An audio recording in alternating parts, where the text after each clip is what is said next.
Bismillahirrahmanirrahim. Assalamualaikum warahmatullahi wabarakatuh.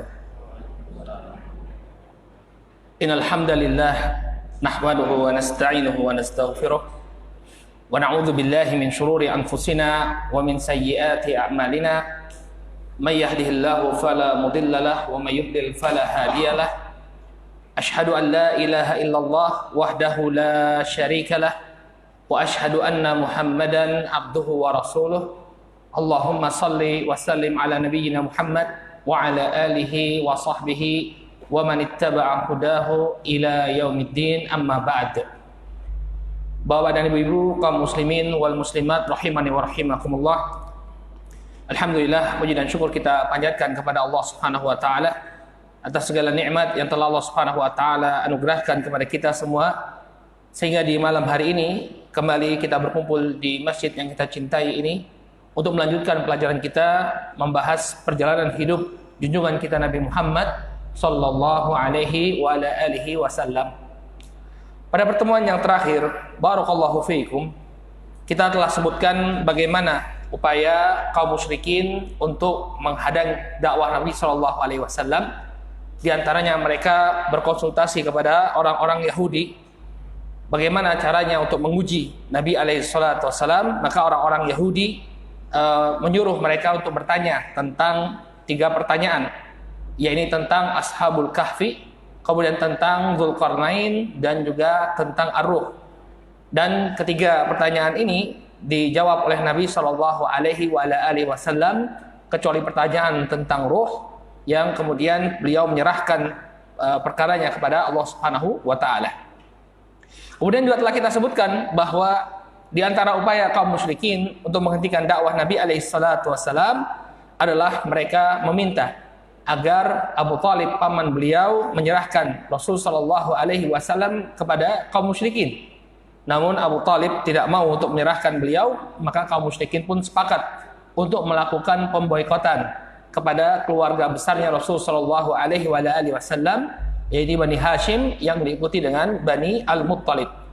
Sehingga terjadi pemboikotan selama 2 atau 3 tahun di mana mereka tidak mau melakukan jual beli dengan Bani Hashim dan Bani Al-Muttalib. Demikian juga tidak mau untuk menikahkan anggota keluarga mereka dengan anggota keluarganya Nabi alaihissalatu wassalam.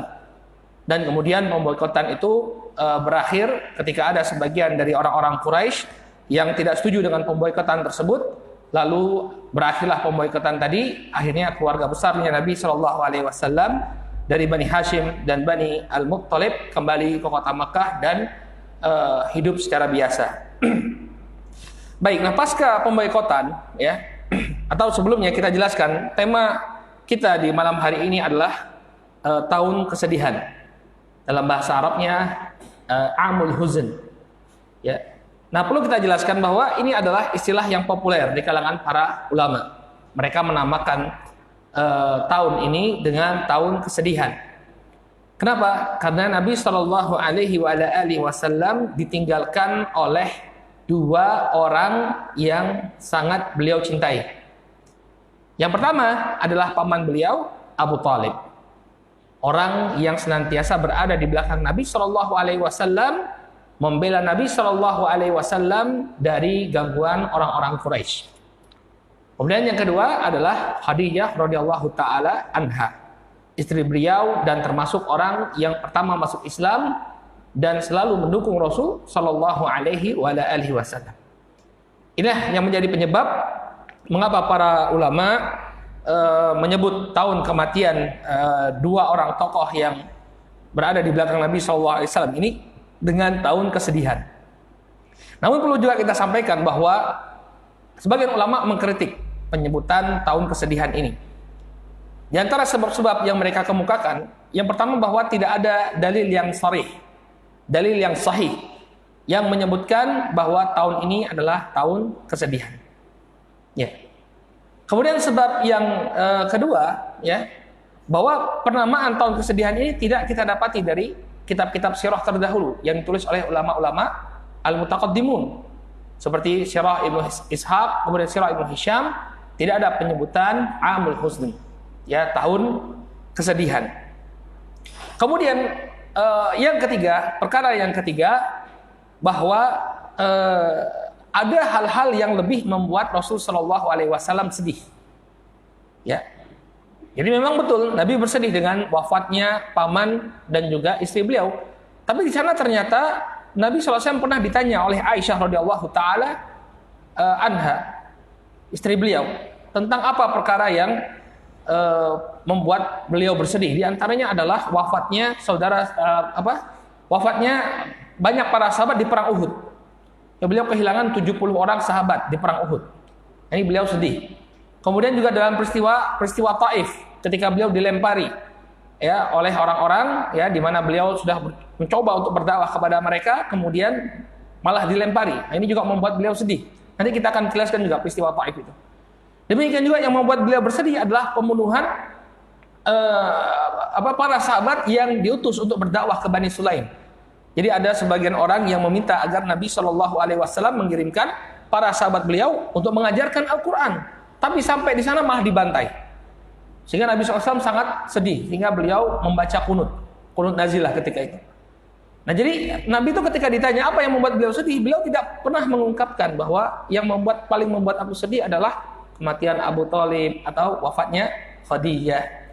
Nah, sehingga para ulama mengatakan penamaan Amul Huzn ini ya kurang cocok atau tidak tepat, kurang tepat. Namun kalau kita lihat ya memang sedih ya, tahun ini sedih. Kenapa para ulama itu menyebutkan Amul Huzn? Karena memang datangnya kesedihan kepada Nabi itu berturut-turut. Wafatnya Abu Thalib kemudian disusul langsung dengan wafatnya Khadijah. Sehingga ini yang menjadi latar belakang mereka menemukan tahun itu sebagai tahun kesedihan. Dan di sana ada suatu riwayat, tapi riwayatnya tidak sahih. Ya, riwayatnya tidak sahih. Ini jadi kita perlu tahu bahwa sebagian ulama memang menamakannya dengan Amul Huzn, ya tahun kesedihan. Sebagiannya lagi menolak penamaan tahunnya itu sebagai tahun kesedihan. Kenapa? Karena itu tadi faktor-faktor yang kita sebutkan. Ada hal-hal lain yang membuat Nabi Shallallahu Alaihi Wasallam lebih bersedih. Ya, Wallahu taala a'lam. Nah, sekarang kita sebutkan peristiwa pertama dalam Amul Huzn ini. Jadi wafatnya Abu Thalib ya, paman dari Rasul Shallallahu Alaihi Wasallam. Jadi setelah pemboikotan itu berakhir, kan namanya pemboikotan itu mereka, yakni Bani Hashim, keluarganya Rasul Shallallahu Alaihi Wasallam ini kan tidak mendapatkan makanan yang layak ya. Jadi mereka sangat susah. Nah, sehingga ini kemudian berefek pada Abu Thalib. Abu Thalib sudah lanjut usia ketika itu. Maka kemudian setelah peristiwa pemboikotan, Abu Thalib ini sakit-sakitan. Maka orang-orang Quraisy pun, ya kaum musyrikin Quraisy, mereka bermusyawarah. Ini sekarang Abu Thalib sudah sakit-sakitan. Maka kita harus kembali melobi Abu Thalib untuk menyerahkan keponakannya. Kenapa? Lagi-lagi karena gengsi. Ya, mereka mengatakan kalau nanti Abu Thalib itu keburu meninggal dunia, lalu setelah itu baru kita membunuh keponakannya, maka kita akan menjadi bahan tertawaan bangsa Arab.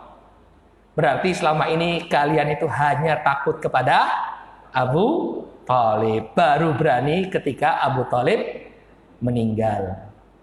Makanya sekarang ini, mumpung Abu Thalib belum meninggal, ya kita lobby untuk dia menyerahkan Muhammad kepada kita. Kita bisa lihat kan karakter mereka ya. Lagi-lagi yang dijaga itu apa? Gengsi, harga diri. Ya, nanti kalau kita baru membunuh Muhammad setelah pamannya meninggal, jadi bahan tertawaan kita. Maka datanglah mereka kembali menemui Abu Thalib. Masih ada riwayat dari Al-Imam Ahmad dari sahabat Abdullah bin Abbas radhiyallahu taala anhuma, beliau mengatakan, "Lamma marida Abu Thalib, dakhala alaihi rahtun min Quraisy." Ketika Abu Thalib itu sakit, datanglah serombongan dari orang-orang Quraisy. Minhum Abu Jahal. Di antara mereka ada Abu Jahal. Ya, Abu Jahal ini memang gembongnya, dia selalu ada dalam banyak peristiwa. Faqalu ya Abu Thalib, ya, ibnu akhika yashtimu alihatana, yaqul wa yaf'al fa arsil ilaih fanhahu. Wahai Abu Thalib, sesungguhnya keponakanmu ini telah mencela ya sesembahan kita. Dia melakukan dia mengatakan demikian dan demikian, dan melakukan perbuatan demikian dan demikian. Maka utuslah seseorang kepadanya dan laranglah dia untuk melakukan hal tersebut. Qala fa arsala ilaihi Abu Talib wa kana qurba Abi Talib maudi'ur rajulin. Ya. Maka kemudian Abu Talib pun mengutus utusan untuk memanggil Rasul sallallahu alaihi wasallam. Dan ketika itu di rumahnya Abu Talib ada sebuah kursi yang diletakkan di dekatnya Abu Talib. Fa khashiya in dakhala Nabi sallallahu alaihi wasallam ala ammihi an yakuna araqa lahu alaihi. Ya. Fa wasaba wa jalasa fi dzalikal majlis. Nah, ketika melihat ada tempat yang kosong ini, orang-orang Quraisy merasa khawatir. Kalau nanti diisi oleh Nabi, Nabi datang, dia berada di dekatnya Abu Talib, nanti dia bisa membisikkan sesuatu kepada Abu Talib. Ya, yang kemudian mungkin orang-orang Quraisy tidak mendengar ucapan tersebut. Maka kemudian mereka mencoba untuk menutup jalan tersebut. Ya, apa yang mereka lakukan? Salah seorang di antara mereka menempati tempat duduk tersebut. Sehingga apa akibatnya? Falamma dakhala Nabi sallallahu alaihi wasallam lam yajid majlisan illa indal bab fajalas. Maka ketika Nabi sallallahu alaihi wasallam masuk ke dalam ruangan itu, beliau tidak menemukan satu tempat duduk kecuali di dekat pintu. Lihat bagaimana strateginya orang-orang Quraisy. Jadi kalau dia mengatakan sesuatu, semuanya bisa mendengar. Kalau dia mendekati Abu Talib, nanti dia bisa membisikkan sesuatu yang mengubah cara pandangnya Abu Talib. Iya. Jadi begitu ya strateginya ya. Jadi kalau yang tukang bisik itu ya jangan disediakan tempat duduk gitu ya. Suruh dia jauh biar semuanya dengar. Baik. Faqala Abu Talib, "Ya ibn akhi, inna qaumaka yashkunak yaz'umuna annaka tashtumu alihatahum. Wa taqul wa taf'al. Wahai keponakanku, sesungguhnya kaummu ini kembali ya. Ini berulang-ulang mereka mencoba untuk mendatangi Abu Talib, datang lagi ke Abu Talib. Maka Abu Talib pun di akhir hayatnya ini dia berusaha lagi untuk mengubah mindset dari keponakannya tadi. Ya, mengubah mindset dari keponakannya tadi. Ini upayanya yang terakhir. Maka dia mengatakan kepada Nabi Shallallahu Alaihi Wasallam, sesungguhnya kaummu mengadu demikian dan demikian. Mereka mengatakan bahwa engkau mencela sesembahan mereka. Engkau mengatakan demikian dan demikian, melakukan hal yang demikian. Maka kemudian Nabi Alaihissalam menjelaskan apa yang menjadi sebab beliau tidak mau mengubah dakwahnya. Beliau mengatakan, faqala ya ammi, inni innama uriduhum ala kalimatin wahidah. Ya. Sesungguhnya aku menginginkan agar mereka mengucapkan satu kalimat saja. Ya, saya hanya menginginkan mereka mengucapkan satu kalimat saja. Tadinu lahum bihal Arab wa tuaddi ilaihim bihal ajam al-jizyah. Dengan kalimat ini, ya, nanti bangsa Arab akan beragama dengannya dan orang-orang Ajam, orang-orang non-Arab akan menyerahkan jizyah, membayar upeti. Ya. Qalu ma hiya? Kemudian mereka bertanya, apa itu? Ya, bahkan dalam sebagian riwayat dikatakan, cuma satu kalimat saja. Jangankan satu kalimat, sekian banyak kalimat kami penuhi, asal kau menghentikan dakwahmu. Nah, ini kata mereka. Jadi mereka bersedia untuk rekonsiliasi dengan Nabi Shallallahu Alaihi Wasallam di akhir hayatnya Abu Talib. Ya, bahkan mereka menawarkan, kalau cuma satu kalimat, ya, sekian banyak kalimat pun akan kami penuhi, ya, akan kami ucapkan. Setelah itu kamu akan menghentikan dakwahmu. Ya, kata beliau, "Na'am, ya, wa abika asyran." Ya, iya, demi bapakmu, kata orang-orang Quraisy, 10 kalimat pun akan kami berikan. Maka kemudian kata Nabi sallallahu alaihi wasallam, "Qul la ilaha illallah." Katakanlah bahwa tidak ada sesembahan yang berhak disembah kecuali Allah. Kalimat ini tuh.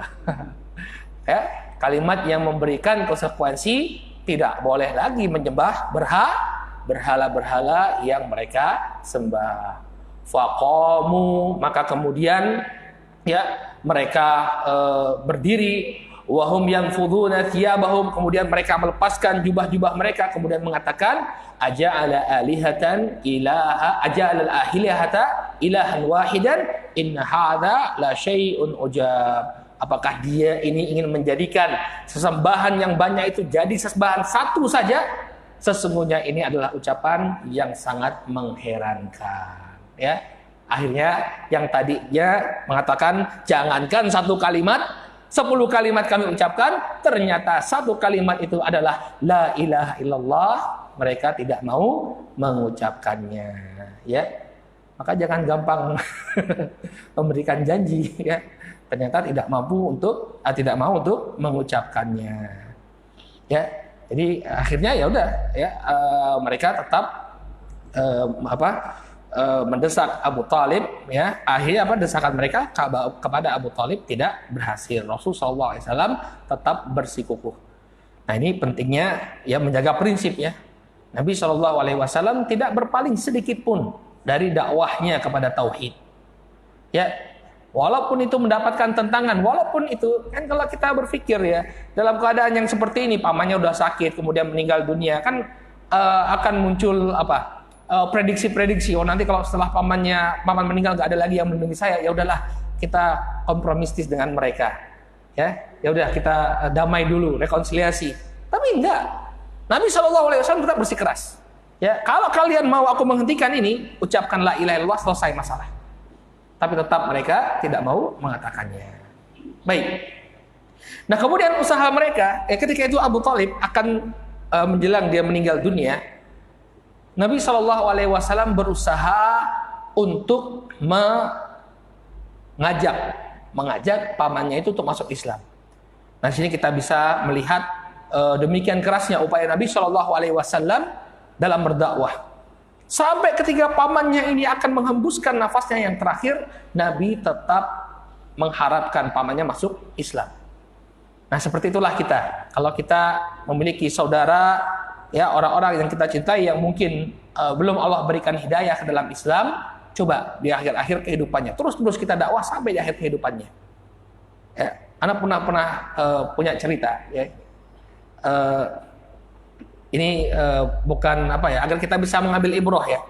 Karena saya baru dengar ada kajian ada ustadz yang mencela orang yang suka bercerita tentang dirinya. Ya, kita bercerita tentang diri kita. Kita pada akhirnya bukan bercerita tentang diri kita, tapi bercerita tentang orang yang kita kenal yang mungkin kita bisa mengambil pelajaran dari sana. Anda punya teman seorang muslim berkebangsaan Amerika, orang kulit hitam. Ya, dia itu saudara-saudaranya itu ada yang masuk Islam, tapi bapaknya belum masuk Islam. Waktu itu kita sama-sama di Jakarta. Ya, kemudian dia dapat SMS dari saudaranya di Amerika. Dia katakan, pokoknya bapak sedang sekarat. Ya, bapak sedang sekarat, kata dapat SMS itu. Dia langsung bilang, coba cari tempat biar kita bisa, saya bisa telepon ke Amerika. Nah, zaman itu zaman wartel ya. Belum banyak orang yang pegang HP. Masih dapetin nggak zaman? Kalau adik-adik ini nggak tahu itu wartel ya. Wartel itu tempat istilahnya kalau kita video call. Tempat kita menghubungi orang ya. Jadi kita cari wartel, nggak dapat. Kemudian, di perumahan tuh masih ada wartel. Kemudian datang ke sana, terus lama sekali kita nunggu di mobil. Nggak tahu apa yang diomongkannya. Ya, kemudian dia keluar dari kabin itu, dia bilang bapaknya meninggal. Tapi dia nangis itu ketika itu. Kemudian dia katakan, tapi alhamdulillah di akhir hayatnya dia mengucapkan la ilaha illallah. Masya Allah. Itu yang paling penting ya Kak. Itu yang paling penting. Ketika akhir kehidupannya itu mengucapkan la ilaha illallah. Meninggal dalam keadaan Islam. Bahkan itu Masya Allah kan dosanya nggak terhitung gitu ya. Kenapa? Karena ketika orang dari kafir masuk Islam, Islam kan menghapus dosa-dosa yang telah berlalu. Selesai masalah dia. Masuk Islam dalam keadaan tidak memiliki dosa. Tapi jangan pula orang-orang yang pengen masuk Islam, nanti ajalah. Saya menjelang mati aja masuk Islamnya biar dosanya dihapus gitu ya. Siapa yang bisa menjamin? Makanya Nabi SAW berusaha untuk meminta pamannya untuk mengucapkan la ilaha illallah. Ya, diriwayatkan dari Sa'id bin Musayyib dari bapak beliau dari Al-Musayyib bin Huzn, anna Abu Talib lamma hadaratul wafah dakhala alaihi Nabi sallallahu alaihi wasallam wa indahu Abu Jahal. Ya. Ketika Nabi sallallahu alaihi wasallam, ya, ketika Abu Talib menjelang wafat beliau, maka Nabi sallallahu alaihi wasallam berusaha untuk menemui sang paman.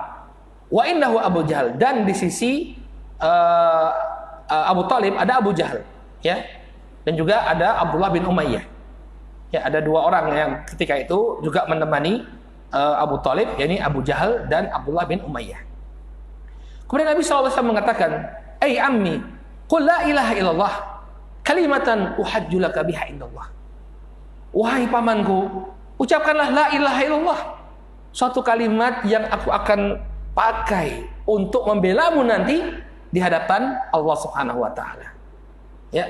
Jadi beliau mengatakan kepada pamannya, kalau udah mengucapkan la ilaha illallah, saya akan bela.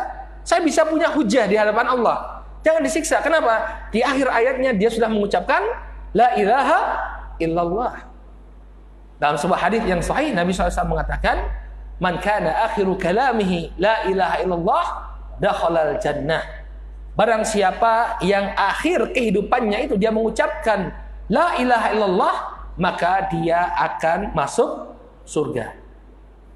Oleh karena itu perlu kita luruskan, ya, bagi sebagian saudara-saudara kita, kalau ada karib kerabat kita yang menjelang wafat, itu ditalkinkan ucapan la ilaha illallah. Ya. Jadi kurang tepat misalnya, istighfar, ya. Tapi apa? Ucapkan, tuntun dia untuk mengucapkan la ilaha illallah. Karena barang siapa yang mengucapkan kalimat la ilaha illallah ini di akhir hidupnya, dia akan masuk surga. Maka Nabi SAW mengatakan kepada pamannya, "Qul ya ammi la ilaha illallah, kalimatan uhajju laka biha indallah." Katakanlah wahai pamanku, la ilaha illallah, sebuah kalimat yang bisa aku pakai untuk membelamu nanti di hadapan Allah Subhanahu wa taala. Ya. Tapi kemudian Abu Jahal dan Abdullah bin Abi Umayyah mengatakan, "Ya Abu Talib, atarghabu an millati Abdul Muttalib?" Wahai Abu Talib, apakah engkau memusuhi atau engkau membenci agama bapakmu Abdul Muttalib? Agama bapakmu dulu menyembah berhala, menyembah banyak ilah. Apakah kamu ingin meninggalkan tradisi nenek moyang? Apakah engkau meninggalkan agama yang telah diwariskan oleh bapakmu? Ya, nah, ini siasat mereka dari zaman dahulu. Kalau ada orang ngajak Islam yang benar, pasti mereka mengatakan, kalian tidak menghormati tradisi nenek moyang. Lagu lama, ya, mau bikin yang baru, ya. Lagu lama. Kalau ada orang yang ngajak kepada Islam, ayo kita berislam dengan benar, kita berislam sesuai dengan tuntunan Al-Quran dan Sunnah Nabi, pasti mereka akan menyanyikan lagu ini. Kamu benci tradisi, kalian tidak menghargai nenek moyang, ya, ket biyen koyo ngono, ya. Dari zaman dahulu seperti itu. Ya, dan sebagian orang jadi terpengaruh mereka. Wah, berarti kalau kita nanti kayak gitu Islamnya ke Arab-Araban, ya. Kita makanya harus menghargai tradisi. Akhirnya semua tradisi mereka pelihara, termasuk yang syirik-syiriknya. Ya. Sama kejadiannya dengan Abu Talib. Abu Talib ini diprovokasi sama Abu Jahal. Atarghabu an millati Abdul Muttalib? Apakah engkau akan meninggalkan tradisi nenek moyangmu? Apakah engkau akan meninggalkan agama bapakmu Abdul Muttalib? Maka kemudian Abu Talib tidak mau mengikuti Nabi Shallallahu Alaihi Wasallam. Falam yazal yukallimanihi hatta qala akhir syai' kala kallamahum bihi ala millati Abdul Muttalib. Dan terus menerus diulang. Nah, ini strategi mereka. Mereka selalu mengulangi, diulang-ulang. Hargai tradisi nenek moyang kita, hargai budaya nenek moyang kita, budaya adiluhung yang demikian agung harus kita jaga, ya, terus menerus. Bahkan saya pernah baca seorang cendekiawan Islam, ya, ketika dia berbicara tentang bagaimana membuat kaum muslimin ini lepas dari Islam, ya, mereka diingatkan kembali dengan kejayaan nenek moyang mereka pra-Islam. Orang Mesir dibuat bangga dengan Fir'aun. Fir'aun yang mengatakan anna rabbukumul a'la. Aku adalah Rabb kalian yang maha tinggi. Lihat bangunannya, nenek moyang kalian bisa bangun piramid, ya. Dibuat bangga. Ya, sehingga ada seorang pemain bola yang beragama Islam, gelarnya Fir'aun. Faroh, ya. Orang-orang di Irak dibuat bangga dengan budaya Babilonianya. Ya, orang-orang Iran dibuat bangga dengan Persianya. Maka hati-hati, memang itu strategi mereka membuat kita bangga pada budaya-budaya nenek moyang terdahulu. Padahal sebaik-baik budaya, sebaik-baik istilahnya kebudayaan adalah kebudayaan yang mengesahkan Allah Subhanahu wa taala. Ya. Apa manfaatnya punya bangunan tinggi-tinggi kalau yang mereka sembah adalah patung-patung? Apa manfaatnya? Tidak ada manfaatnya. Ya. Berbeda dengan kaum muslimin, membangun peradabannya di atas prinsip tauhid. Maka tadi kaum muslimin, ya, ini agenda ya musuh-musuh Islam. Mereka membuat kita bangga. Satu hal yang cukup menyedihkan, ya. Kita itu kalau di luar negeri berkunjung ke kedutaan besar Indonesia, ya, apa yang dipertontonkan di kedutaan besar untuk memperkenalkan Indonesia? Candi Borobudur, Candi Prambanan. Sehingga orang tuh berpikir, loh, Indonesia ini negeri Islam atau bukan? Ya. Kalau negeri-negeri Islam biasanya ada masjid-masjidnya yang jadi landmarknya mereka. Tapi untuk Indonesia, candi-candi. Ya. Nah, kita ini moyang kita sebelum datang Islam. Setelah datang Islam nggak ada. Kita yang kita ibadahi hanyalah Allah Subhanahu wa taala. Maka hati-hati kaum muslimin. Ya, ceritanya kematiannya Abu Thalib ini hendaknya menjadi pelajaran bagi kita. Bagaimana upaya orang menjauhkan dari Islam. Kemudian dia mengatakan, ya, begitu diulang-ulang terus oleh Abu Jahal dan Abdullah bin Abi Umayyah, ya, maka Abu Thalib pun di akhir kehidupannya ala millati Abdul Muthalib, dia berada di atas agamanya Abdul Muthalib. Ya, sesuatu yang yang batil kalau diulang-ulang terus, ya, maka akan dianggap sebagai satu kebenaran. Maka harus pintar-pintar kaum muslimin. Ya. 2 tambah 2 sama dengan 5. 2 tambah 2 sama dengan 5. Ya, diulang-ulang terus. Walaupun 2 tambah 2 sama dengan 4, tapi kalau 2 tambah 2 sama dengan 5, diulang-ulang terus, ya nanti lama-lama orang akan mengatakan 2 tambah 2 sama dengan 5. Karena kebatilan yang diulang-ulang dan didoktrinkan selalu pasti akan menancap pada diri seseorang. Baik. Faqala Nabi, kemudian meninggal, ya, matilah Abu Thalib. Maka Nabi SAW melihat, ya, beliau adalah seorang manusia biasa. Beliau tahu bahwa kakeknya ini meninggal di atas kekufuran. Tapi beliau tetap berharap Allah Subhanahu wa taala memberikan ampunan kepada paman beliau. Faqala Nabi SAW, la astaghfiranna lak ma lam unha anhu. Ya, beliau mengatakan, aku akan meminta ampunan dari Allah Subhanahu wa taala untukmu, untuk paman beliau. Fanazalat, kemudian datang, ya, turunlah firman Allah Subhanahu wa taala yang menegur Nabi alaihi salatu wasalam. Maka lin nabi wal ladzina amanu an yastaghfiru lil musyrikin walau kanu uli qurba min ba'di ma tabayyana lahum annahum ashabul jahim. Tidaklah layak bagi Nabi dan juga orang-orang yang beriman untuk meminta ampunan bagi kaum musyrikin walaupun mereka adalah karib kerabatnya. Min ba'di ma tabayyana lahum annahum ashabul jahim. Setelah jelas bahwa mereka adalah ashabul jahim, penghuni neraka jahim, meninggal di atas kekufuran. Ala millati Abdul Muttalib. Ya. Kemudian juga turun firman Allah Subhanahu wa taala, innaka la tahdi man ahbabt. Sesungguhnya engkau tidaklah bisa memberikan hidayah kepada orang yang engkau cintai. Nah, ini menunjukkan kepada kita bahwa hidayah itu adalah kewenangannya Allah Subhanahu wa taala. Ya, walaupun seorang yang berpredikat sebagai seorang nabi, berpredikat sebagai seorang rasul, dia tidak bisa memberikan hidayah. Demikian juga hadis ini menunjukkan kepada kita bahwa Nabi SAW itu mencintai paman beliau. Ya. Walaupun Abu Thalib itu seorang yang musyrik, sebagai seorang keponakan Nabi SAW mencintai Abu Thalib. Kenapa? Innaka la tahdi man ahbabt. Engkau tidak bisa memberikan hidayah kepada orang yang kau cintai. Nah, sini menunjukkan bahwa cinta yang sifatnya tabi'i itu diperbolehkan. Cinta yang merupakan naluri manusia. Misalnya ada seorang mu'allaf, dia masuk Islam, orang tuanya masih dalam keadaan kafir. Boleh nggak dia mencintai orang tuanya? Boleh. Tapi mencintainya bukan karena kekufuran yang ada pada diri mereka. Kalau mencintai kekufuran yang ada pada diri mereka, haram hukumnya. Ya. Tapi yang kita cintai karena dia memiliki hubungan kekerabatan dengan kita. Baik. Ini dua ayat tadi. Kemudian dimakamkanlah Abu Thalib, ya, ketika itu Ali sebagai pamannya, sebagai anak dari Abu Thalib, mengatakan kepada Nabi SAW, Inna ammaka syekh ad-dal qad mat, ya, faman yuwarih, ya, sesungguhnya pamanmu orang yang sudah lanjut usia dan sesat telah meninggal, ya, siapa yang kemudian menguburkannya?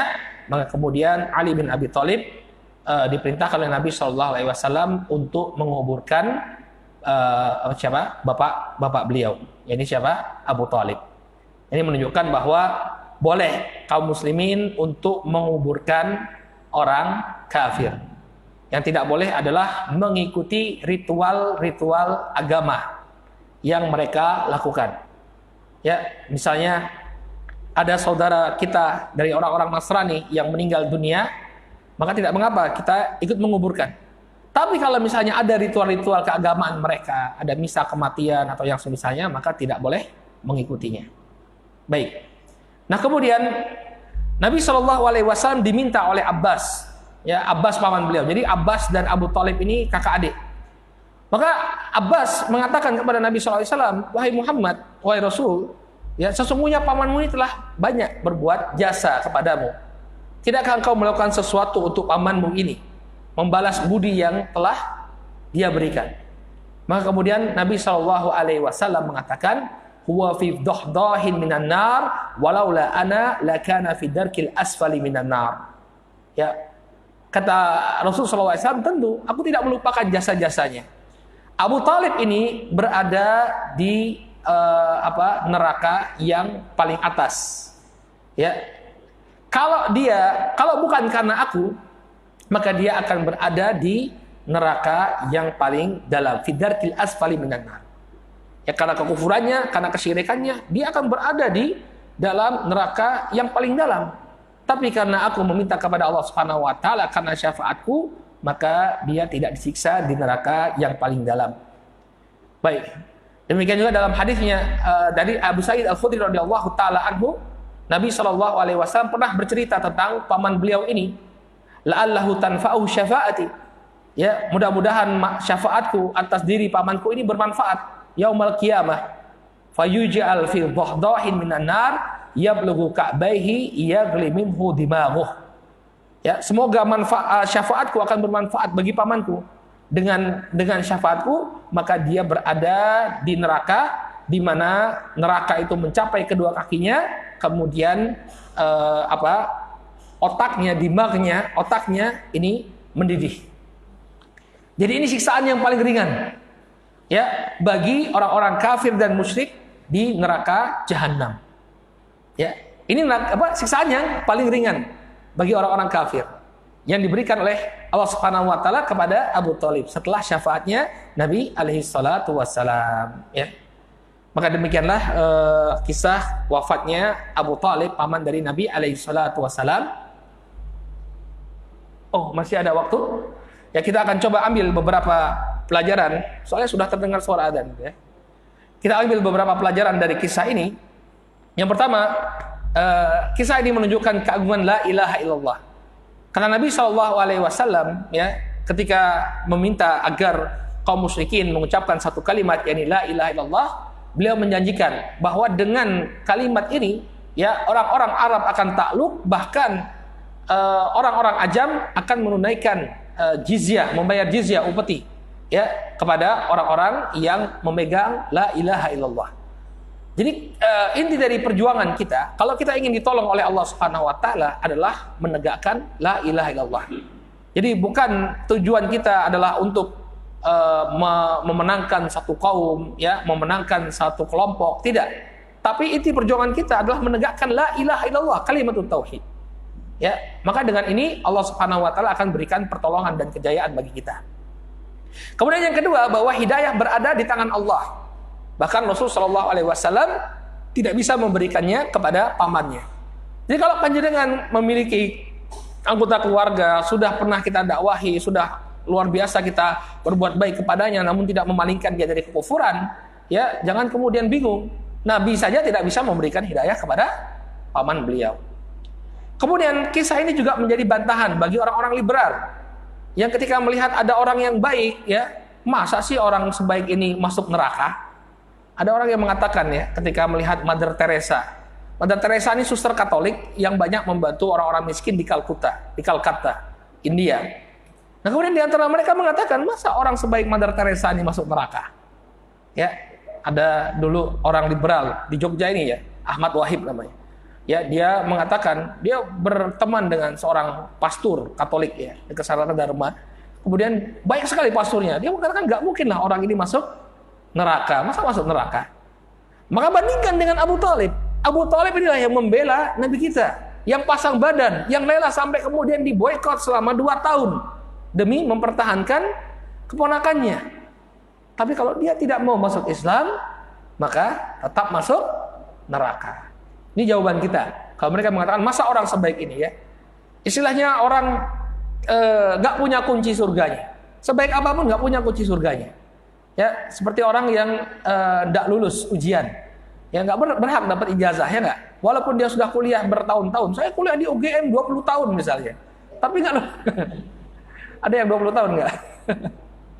Ya, tapi kalau nggak ikut ujian, nggak lulus ujian, ya nggak bisa dia keluar, ya nggak. Kemudian hadis ini juga menunjukkan apa? Bahaya teman-teman yang jelek. Hati-hati dengan pergaulan. Jangan merasa kuat kita, ya.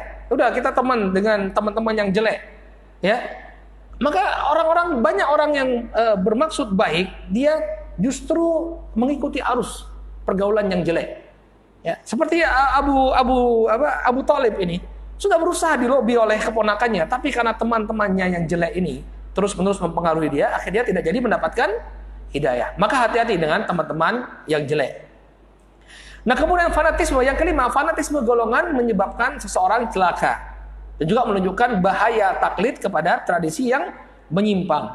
Apa yang menyebabkan Abu Thalib ini, ya, tidak mau mengucapkan la ilaha illallah karena dia takut dicela oleh kaumnya. Ya, saya nggak mau kemudian ketika mati pindah agama sehingga orang-orang membicarakan, oh ternyata Abu Thalib pada akhir kehidupannya menyelisihi, ya, apa yang menjadi agama kaumnya. Oh ternyata Abu Thalib di akhir kehidupannya, ya, melawan tradisi nenek moyangnya. Maka bahaya sekali, ya, taklid kepada tradisi, fanatisme kepada tradisi dan budaya ini bahaya sekali, ya, membuat kita, ya, menyeleweng dari kebenaran, tidak mau menerima kebenaran. Makanya tidaklah kita melihat orang-orang yang sangat fanatik kepada budaya, melainkan susah sekali untuk didakwahi. Benar nggak? Ya, saya pernah dapat kasus seorang ayah yang sampai melarang anak perempuannya itu pakai jilbab. Ya, dok dewe ki wong Jawa. Kita ini orang Jawa. Ya, jilbab itu budaya Arab, kita duduk wong Arab. Ya, sukanya mendalang, main wayang, ya, koleksi keris, ya. Nggak mau anaknya itu pakai jilbab. Ya, makanya fanatikan kepada budaya ini jangan sampai kemudian jangan sampai kita fanatik kepada budaya. Boleh dilestarikan apa yang baik, ya, apa yang baik kita teruskan, tapi jangan sampai kemudian membuat kita terhalangi dari kebenaran. Kemudian faedah yang selanjutnya, ya, balas budinya Rasulullah. Rasulullah orang yang tahu balas budi. Ya, jangan kemudian dibilang, oh Nabi nggak berbuat membalas kebaikan pamannya. Ya, laula ana lakana fi darkil asfali minan nar. Kalau bukan karena syafaat yang aku berikan, dia pasti akan berada di kerak neraka yang paling bawah. Diringankan siksanya Abu Thalib karena balas budinya Rasulullah SAW. Dan yang terakhir, ya, kisah ini menunjukkan dahsyatnya siksa neraka. Ya, maka jangan bermudah-mudahan, ya, ketika mendengar ancaman tentang neraka lalu kita mengatakan tidak apa-apalah masuk neraka. Ya. Sebagian orang bikin kaos, Bapak dan Ibu, ya. Kalau surga itu hanya milik agamamu saja, biarkan kami di neraka dengan keberagaman kami. Ya, orang-orang liberal. Ya wes kono mlebu neraka. Ya. Baik, ini mungkin yang bisa kita sampaikan.